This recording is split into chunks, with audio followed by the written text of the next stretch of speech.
السلام علیکم دوستو، کیسے ہیں آپ سب؟ میں ازمینہ فیاض ایک بار پھر آپ کے ساتھ سنیے کچھ مختصر اور پراسر باتیں۔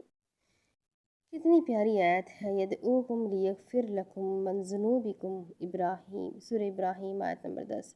وہ تمہیں بلاتا ہے تاکہ تمہارے گناہوں کو معاف کر دے۔ ہم اس کے حق میں کوتاہی کرتے ہیں اور وہ ہمیں بلاتا ہے تاکہ ہمارے گناہوں کو معاف کر سکے۔ کتنا رحیم ہے ہمارا رب، بے شک۔ رسول پاک صلی اللہ علیہ وسلم کی محبت کے بغیر آپ کہیں بھی پہنچ جائیں، مگر یقین رکھیے رب تک نہیں پہنچ سکتے۔ محبت سے درود ابراہیم ضرور پڑھ لیجئے۔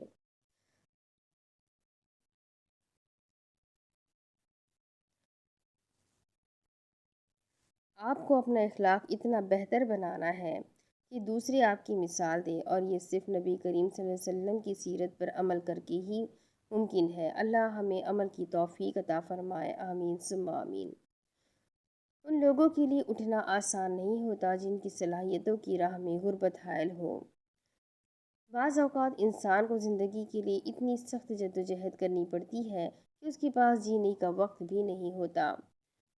ہمیشہ دوسروں کے وفادار بننے کی کوشش کرے۔ اگر کوئی آپ سے بات کر کے اچھا محسوس کرتا ہے، آپ کسی کے چہرے پر مسکراہٹ لا سکتے ہیں، تو ضرور دوسروں کے کام آئیں۔ زندگی میں دو لوگوں پر تبصرہ نہ کرو، جن کو چن لو، جن کو چھوڑ دو۔ زیادہ سوچنے سے بہتر ہے کہ استغفار کیا جائے۔ زیادہ سوچنا مشکلات کو بڑھاتا ہے اور استغفار مشکلات کا حل ہے۔ استغفر اللہ ربی من کل ذنب واتوب الیہ۔ اللہ کے رنگ میں رنگ جانے کا مطلب یہ نہیں کہ آپ دنیا چھوڑ دیں۔ آپ نے دنیا میں رہ کر ہی تو ثابت کرنا ہے کہ آپ کو اللہ سے کیسی محبت ہے۔ بس دل میں یہ جذبہ رکھیں کہ اللہ کی پسند اور رضا کو سب سے پہلے رکھنا ہے اور اس پہ سمجھوتا نہیں کرنا چاہے، وہ پردہ ہو، نماز ہو یا دل کی خواہش۔ فکر نہ کرو، ایسا وقت بہت جلد آئے گا جب تم اپنی آنکھوں سے اپنے لیے کرشمے ہوتے دیکھو گے۔ تمہاری دعا کا زبان تک پہنچنا اس رب کی مرضی تھی، تو تم نے کیسے سوچ لیا کہ وہ قبول نہیں ہوگی؟ جتنا پکا یقین رکھو گے، اتنے پکے اور حیران کن کرشمے دیکھو گے۔ اللہ جل جلالہ کی صفت میں دعا رد کرنا نہیں ہے، اس کی صفت میں تو بس عطا کرنا ہے، قبول کرنا ہے۔ اس کی صفت سے بے فکر ہو جاؤ۔ اب تمہارے لیے کن لکھا جا چکا ہے اور تمہیں بہت جلد ان سب چیزوں سے نوازا جانا ہے جس کی تم دعا کرتے ہو، انشاءاللہ، انشاءاللہ، آمین۔ بسم اللہ الرحمن الرحیم۔ شروع اللہ کے نام سے جو بڑا مہربان نہایت رحم والا ہے۔ درود شریف۔ اور اللہ جب دینے پر آتا ہے تو اگلے پچھلے سب حساب برابر کر دیتا ہے۔ مجھے روزانہ یہ الفاظ ہمت دیتے ہیں۔ یہ قرآن پاک میں ہے، لا تحزن ان اللہ معنا، غم نہ کرو، بے شک اللہ ہمارے ساتھ ہے، بے شک اللہ بہترین رزق دینے والا ہے۔ آگے سنیے جنت کے بارے میں۔ جنت میں سب رشتہ داروں سے ملاقات ہوگی۔ جنت میں ہم ہمیشہ زندہ رہیں گے۔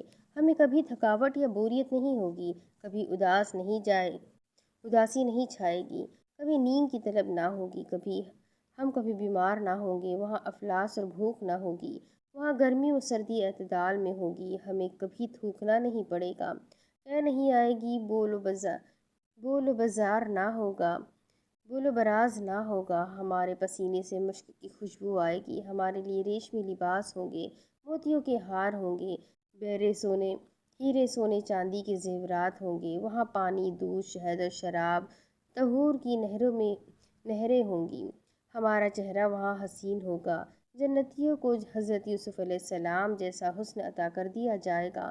وہاں اخلاق حضور نبی کریم صلی اللہ علیہ وسلم جیسے ہوں گے۔ ہر جمعہ بازار حسن لگا کرے گا، جہاں ہم اپنی مرضی سے اپنی شکلیں تبدیل کر لیا کریں گے۔ وہاں کوئی تنہا نہ ہوگا، سب کے جوڑے ہوں گے، سب کے پاس حور و غلمان ہوں گے۔ جو پھل کھانا چاہے بس اٹھائے اور کھاتے جائے۔ ہمارے لیے سونے چاندی کے برتن ہوں گے جن میں موتی جڑے ہوں گے۔ ہم وہاں ہمیشہ جوان رہیں گے۔ ہم رسول پاک صلی اللہ علیہ وسلم کے ارشادات عالیہ سنا کریں گے۔ جنت میں ہم اللہ کے تمام انبیاء علیہ السلام کو دیکھ سکیں گے۔ وہاں اصحاب رسول اللہ صلی اللہ علیہ وسلم سے ملاقات کر سکیں گے۔ کوئی درد نہ ہوگا، کوئی تکلیف نہ ہوگی، نہ دل ٹوٹے گا، نہ روح بکھرے گی، نہ حادثے ہوں گے، نہ اذیتیں ہوں گی۔ وہاں تو بس راحت ہی راحت ہوگی۔ اور سب سے بڑھ کر یہ بات کہ جنت میں جو دل چاہے گا وہی شے مل جائے گی، اور اس سے بھی بڑھ کر نعمت جنت میں اللہ کا دیدار ہوگا۔ بس پھر شوق رکھنے والوں کو جنت ہی کا شوق رکھنا چاہیے۔ اے صاحبو، دوستو، ساتھیو، ایسی شاندار زندگی کو اس مختصر سی دنیا کی زندگی پر قربان مت کیجیے۔